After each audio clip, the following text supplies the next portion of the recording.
A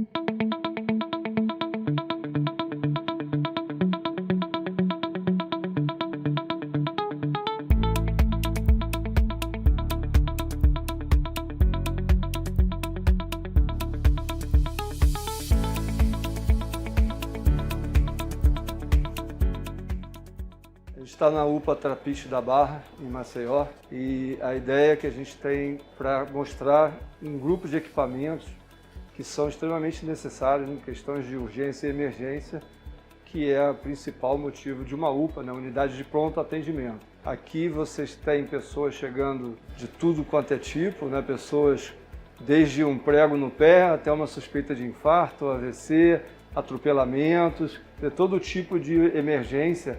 É uma emergência de porta aberta, eles chegam nessa unidade aqui, Trapiche da Barra. Aqui eles recebem em torno de 250 a 300 pessoas por dia, de todos os tipos de problemas que chegam aqui, de todas as idades, desde pediatria até adultos, idosos. Vários exames são necessários para que você faça uma triagem correta e rápida. A ideia de uma unidade de emergência é receber o paciente, fazer uma triagem de acordo com a necessidade, porque numa emergência não é por ordem de chegada, é por ordem de problema, né? Você tem que triar qual é o problema e esse problema é que vai determinar a ação no paciente. Por isso tem as salas verde, amarela, vermelha, né? Os pacientes são categorizados pela gravidade do problema. E a necessidade de uma UPA é que você tenha essa triagem rapidamente e haja de acordo com a necessidade do paciente o mais rápido possível. Na Europa e nos países mais desenvolvidos, você já tem hoje uma ideia de que um paciente ele deve ficar no máximo 3 horas numa unidade de emergência. Dentro de 3 horas ele tem que ser diagnosticado e a partir do diagnóstico ele ter o tratamento adequado. Se for uma coisa grave, ele vai ser internado de acordo com a necessidade. Se não for nada grave, ele vai ter os primeiros socorros, a medicação e encaminhado para casa ou por um profissional já clínico, né? Bom, um desses equipamentos que é necessário de urgência e emergência é a gasometria. O exame de gasometria é fundamental em pacientes com problemas respiratórios graves, pacientes com bloqueios pulmonares, pacientes com dificuldade respiratória. Esse equipamento, o ABL9 da Radiometer, ele é bem portátil, pequeno, e ele tem os parâmetros básicos, a gasometria, que é o pH do sangue arterial, o CO2 e o PO2. Também os eletrólitos, sódio, potássio, cálcio, cloreto, e ele tem também o lactato e médio hematócrito. Como vocês viram no início, um laboratório de UPA normalmente é pequeno. É um laboratório menor, é um laboratório de urgência, um laboratório de emergência, e você não tem muito espaço para trabalhar dentro de um laboratório de UPA.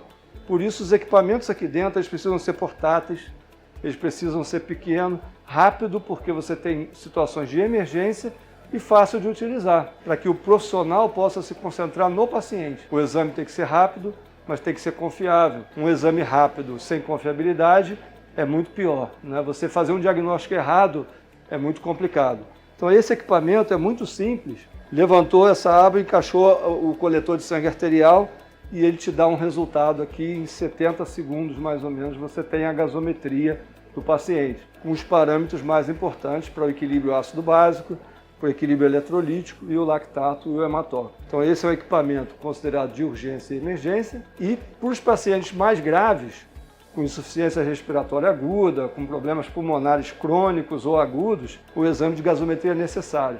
Esses pacientes normalmente eles vão para a sala vermelha, que é a sala onde o cuidado é mais intensivo, onde você tem monitores, você tem um pessoal mais categorizado, os médicos, tudo ficam mais acompanhando o paciente. E é importante que esse diagnóstico seja rápido, para que o fluxo do paciente gere, não um paciente ficar aqui muito tempo. Quanto mais tempo o paciente ficar aqui, menos leitos eu tenho.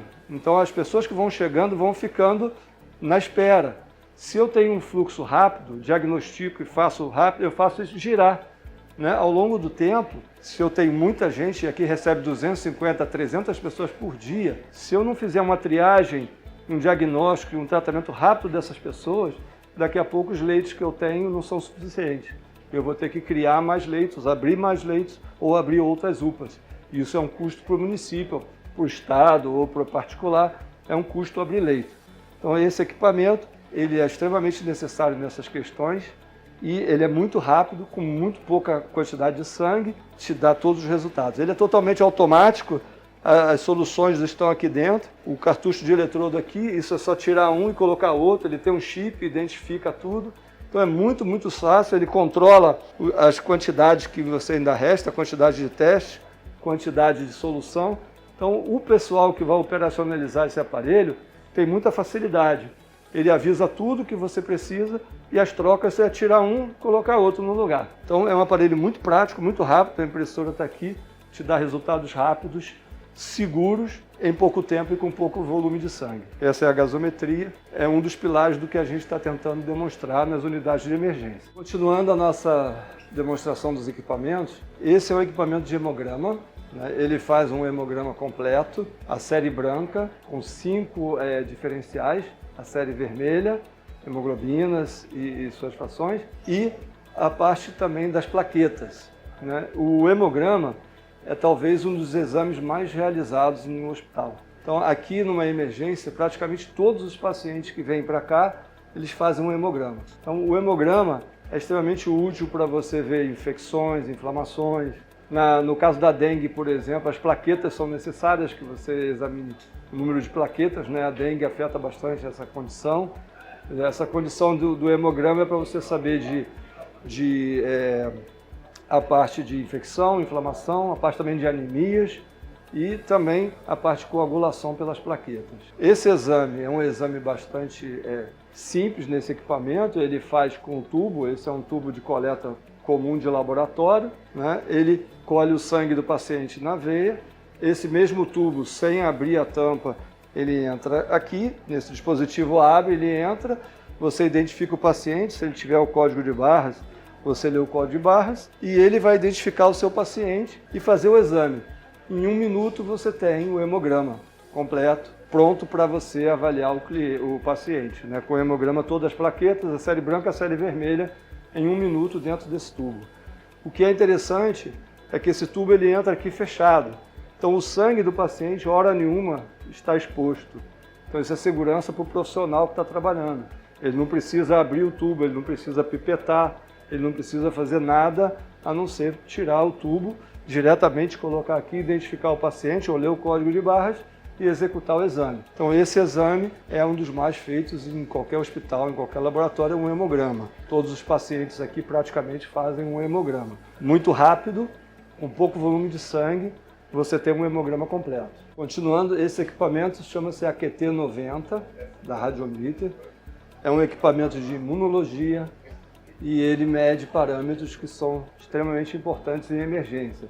São parâmetros que serão usados para diagnosticar, como auxiliar diagnóstico de infarto agudo do miocárdio, de problemas circulatórios, trombose venosa, embolia pulmonar, insuficiência cardíaca e também vai servir para você avaliar a septicemia. A sepse hoje em dia mata mais do que doenças cardíacas, que câncer. É um dos maiores problemas de mortalidade é a septicemia. Então um paciente em septicemia tem uma mortalidade muito alta e é um paciente que tem um custo muito elevado no tratamento. São vários antibióticos, internações, UTIs, é um estado muito grave. Então hoje o protocolo de sepse começa na emergência. Desde a emergência o paciente já é triado para se ele tiver uma infecção e se essa infecção for mais aguda, for mais pronunciada, ele já entra num protocolo de sepse. Quanto mais rápido você atuar, menor a chance do paciente chegar a um estado de sepse e ser internado na UTI. Isso tudo é bastante custo. Assim como um paciente infartado, um paciente que chega aqui nessa UPA ou em qualquer emergência com suspeita de infarto, ele é um paciente que é tratado de maneira totalmente diferente. Esse paciente já vai direto na sala vermelha, esse paciente é monitorado o tempo inteiro até que você diagnostique o infarto ou descarte o infarto. Então, para que você faça isso com segurança, você tem que usar a troponina. A troponina é hoje o parâmetro de escolha para auxiliar diagnóstico de infarto. E acontece que muitas vezes o paciente chega aqui, faz o eletro e o eletro não é conclusivo. Uma parte desse paciente que está infartando, o eletro não acusa. Cerca de 40% dos pacientes estão infartando sem que o eletro dê algum sinal desse infarto. Então, nessa condição, você usa os marcadores cardíacos, principalmente a troponina, que é o parâmetro de escolha, para auxiliar esse diagnóstico. O importante é que seja rápido, que você tenha um resultado rápido e um resultado, mais uma vez, confiável. Eu tenho que ter um método que seja confiável. Hoje, a Sociedade Brasileira, Europeia e Americana recomendam que a troponina utilizada ela tenha um fator de corte, porque existe um número que é o fator de corte. Acima desse número, a população tem uma grande chance de ter o problema. Já tem uma lesão do músculo cardíaco. O infarto é lesão do músculo cardíaco, é morte do músculo cardíaco. Então, acima desse número, que é esse fator de corte, a probabilidade de ter uma lesão é altíssima. Então, você já tem uma lesão do músculo cardíaco. Então, isso chama-se fator de corte. Normalmente, as metodologias de laboratório são calculadas, esses fatores, essas faixas de referência, com 95% de confiabilidade. Não existe nenhum método, nada na natureza que seja 100%. Tudo é calculado com uma margem de erro. Então, a grande maioria dos exames de laboratório são calculados com 95% de confiabilidade. A troponina é tão importante, é tão sensível, é tão delicada uma situação de vida ou morte como o infarto, né, que as sociedades brasileira, europeia e americana recomendam que o fator de corte dele seja determinado no 99 percentil, quer dizer, seja determinado com 99% de confiabilidade. Isso é extremamente importante para que o método possa ser usado como auxiliar diagnóstico. E nesse percentil 99, esse fator de corte, ele tem que ter um desvio, um coeficiente de variação muito baixo, o mais baixo possível. A recomendação é que seja até 10% de variação nesse fator de corte. Então isso é vital para que você tenha segurança no diagnóstico e no descarte de um infarto agudo do miocárdio. Esse equipamento aqui atende a essas necessidades. Atualmente, é o único aparelho chamado de point of care, ou beira de leito, que atende a essa necessidade. Ele tem um fator de corte determinado no 99 percentil e o coeficiente de variação dele nesse fator de corte, calculado no 99 percentil, é em torno de 9,8%, quer dizer, até 10%.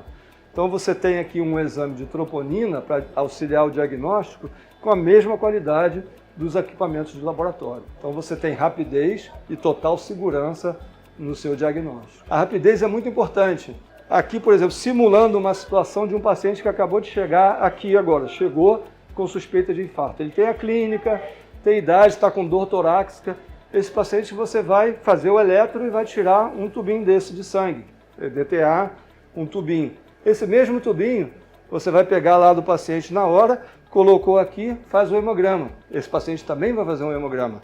Em 1 minuto, você tira esse tubo aqui, já tem o resultado do hemograma, e você vai colocar esse tubo aqui no equipamento. Rapidamente você colocou ele no equipamento. Se ele já tem o código de barras ou o que seja, o aparelho lê o código de barras, já identifica o seu paciente aqui rapidamente. Você manda seguir, diz o que você fez e aqui troponina e manda aceitar. E o equipamento automaticamente realiza o exame. É muito rápido, os passos são muito rápidos, muito simples de fazer. E a troponina aqui ela sai em 17 minutos. Então eu tenho uma troponina segura, rápida, em 17 minutos. E no total aqui em 18, 19 minutos eu tenho desse paciente com suspeita de infarto o hemograma completo e tem o valor da troponina. Então é uma ação muito rápida para que você tenha num paciente que precisa de ação rápida e segura. Assim ele mede também o NT-proBNP, que é um parâmetro para insuficiência cardíaca. Uma coisa que leva muitas pessoas à emergência é a chamada falta de ar, né? O pessoal fala popularmente falta de ar, né? Tecnicamente uma dispneia, né? Uma dificuldade de respiração. Essa dificuldade de respirar, ela pode ser de natureza pulmonar, pode ser um bloqueio pulmonar, ou pode ser cardíaco, ou pode ser as duas coisas ao mesmo tempo. Um paciente que tem uma insuficiência cardíaca, o coração não bombeia o sangue adequadamente, então ele tem uma dificuldade. Se ele se exercitar um pouquinho mais, andar mais rápido, ele se sente cansado, ele se sente mal, porque ele não bombeia sangue, ele não oxigena bem o organismo dele. Então essa natureza dessa dispneia, dessa falta de ar, né, popularmente falada, ela pode ser de natureza pulmonar ou cardíaca. Nesse caso, se ela for cardíaca, você tem o NT-proBNP. É o parâmetro que mede a insuficiência cardíaca. Então, com essa amostra de sangue, você colocou, você tem a avaliação da insuficiência cardíaca. Se o NT-proBNP estiver abaixo do fator de corte, você tem, no caso, a ausência de contribuição cardíaca para essa dispneia. Nesse caso, essa dispneia é de natureza pulmonar, um bloqueio, uma DPOC ou um outro problema qualquer que está causando essa dispneia. E o NT-proBNP também, ele mede a insuficiência cardíaca, né? Quanto mais elevado o NT-proBNP, pior a insuficiência cardíaca. Muita gente descobre que tem um problema quando vem na emergência, né? Assim como diabetes também. Muita gente descobre que é diabético, teve um problema, ficou mal, foi lá, mediu a glicose, estava 500 e tal. Aí descobre que é diabético. Muita gente passa mal também, sente tonto, sente dor de cabeça, vai no médico, a pressão está lá em cima, descobre que tem pressão alta. Então a insuficiência cardíaca, ela começa a dar alguns sinais, mas as pessoas começam a se sentir muito cansado, qualquer esforço é cansado, e vai às vezes num hospital e você diagnostica uma insuficiência cardíaca. Na verdade, o diagnóstico de insuficiência cardíaca é feito com exame de imagem. Esse exame de imagem é caro, esse exame de imagem não tem, às vezes, disponível no local. Eu não sei se essa UPA aqui tem esse exame de imagem. Normalmente, não é todo lugar que tem esse exame de imagem.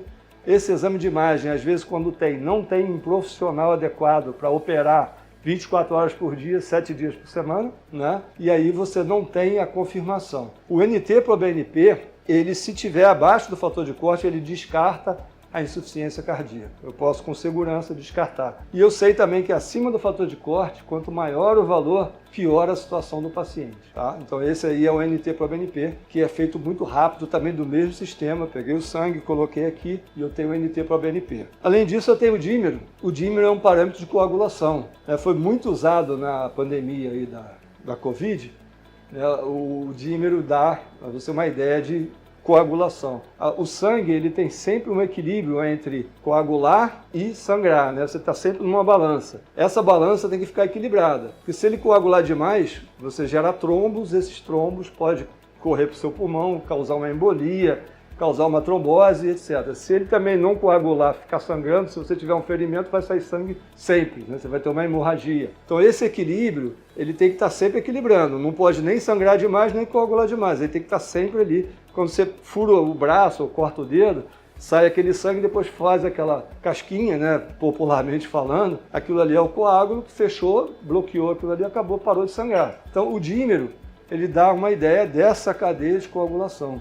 E ele é extremamente importante em situações em que você suspeita de trombose venosa profunda e embolia pulmonar. Ambas as situações são muito graves, né? Um paciente com suspeita de trombose, com a suspeita de embolia, esse é um paciente que tem que ser olhado muito cuidado, a ação tem que ser imediata, porque são estados que podem levar à morte do paciente muito rápido. Você precisa ter essa atenção bastante redobrada para esse paciente também. A confirmação dessa embolia, a confirmação dessa trombose é feita com ecodoppler colorido. É mais ou menos um exame de imagem e é um exame que você também não tem em todos os lugares. Em alguns lugares você tem o ecodoppler, mas ele precisa ser operado por um médico, um profissional especializado. E muitas vezes você tem o ecodoppler, mas não funciona 24 horas por dia, 7 dias por semana. Aqui é uma UPA aberta todo dia. Aqui funciona 24 por 7, 24 horas, 7 dias. A hora que chegar o paciente aqui, ele está com problema. Nesse caso, o dímero, ele descarta essa possibilidade. Então, um dímero negativo, digamos assim, um dímero abaixo do fator de corte, você descarta a trombose, você descarta a embolia pulmonar. Se ele estiver acima do fator, aí você tem que encaminhar esse paciente para fazer o ecodoppler. Então, como a maioria você não está nesse estado, o dímero é extremamente importante, porque um paciente desse que esteja com dímero elevado, se você não tiver o exame no local, você vai ter que chamar uma ambulância, transferir esse paciente de ambulância para onde tenha esse exame. Isso é imediato, isso é urgência, emergência, né? E chamar uma ambulância, levar esse paciente para um local, isso tem custo, um custo bastante elevado de você levar esse paciente para fazer um exame desse rapidamente, que é necessário. Então esse custo pode ser evitado. Se você tem um dímero baixo, esse dímero descarta. Então eu posso ter segurança de que esse paciente não está num estado de trombose, não está numa embolia pulmonar. Uma ambulância que eu deixo de chamar para levar um paciente desse, paga todos os exames de dímero do mês inteiro. Então a ideia é essa, com segurança, descartar a possibilidade dessas duas coisas que eu falei que são extremamente vitais. Eu falei da septicemia, que é um estado bastante grave, e hoje em dia a gente tem também a questão da antibiótico terapia, né? O antibiótico é usado em larga escala, muitas vezes até de maneira inadequada. E a gente sabe, né, tem muita gente que fala que daqui a um tempo a gente vai morrer das bactérias porque elas ficam resistentes. Então a gente tem que usar com parcimônia os antibióticos quando necessário, os antibióticos necessários. Não sair colocando antibiótico aí à torta direita, receitando antibiótico. O tempo de uso deles também é muito importante, e aí entra a procalcitonina. A procalcitonina, o PCT, que esse aparelho mede, é um parâmetro que mede infecções, e nesse caso as infecções bacterianas. Ele é mais sensível a infecções bacterianas. Então, a procalcitonina, ela é um parâmetro para diagnosticar uma infecção bacteriana. E, mais uma vez, né, ele tem um fator de corte. Acima desse fator de corte indica que esse paciente tem uma infecção e é bacteriana. Nesse caso, o valor também da procalcitonina é indicativo da gravidade da inflamação, da infecção. Quanto maior o valor, maior é a infecção. Por isso existem protocolos, valores de procalcitonina acima de um determinado limite, coloca esse paciente direto no protocolo de sepsis, que é aquele protocolo onde esse paciente é um candidato a uma septicemia e você tem que atuar nele rapidamente para que ele não chegue nesse estado. Mais uma vez, a atuação rápida é extremamente necessária, porque é um estado crítico, é um estado onde a mortalidade é muito alta e os custos são elevadíssimos para tratamento desse paciente. Então, quanto mais rápido eu identificar esse paciente, melhor. E melhores são as chances desse paciente não chegar a uma septicemia. Por isso, os protocolos atuais começam aqui na emergência. Aqui, quando o paciente chegou com uma infecção, eu já meço aqui a procalcitonina e, dependendo do valor, eu já começo com esse paciente no protocolo de sepsis. Ou descarto a possibilidade de uma infecção bacteriana. Nesse caso, eu não vou usar antibiótico, né? A infecção pode ser viral e aí antibiótico não é receitado. Então, rapidamente também, mais uma vez, eu vou pegar o sangue lá do paciente, vou colocar aqui, vou medir a procalcitonina e vou fazer a leitura. E pela leitura, pelo valor dele, eu vou avaliar a condição desse paciente. Esse equipamento também pode medir o beta-HCG. Né? Beta-HCG é um parâmetro de gravidez. Né? Esse parâmetro de gravidez é para indicar se a mulher está grávida ou não está grávida.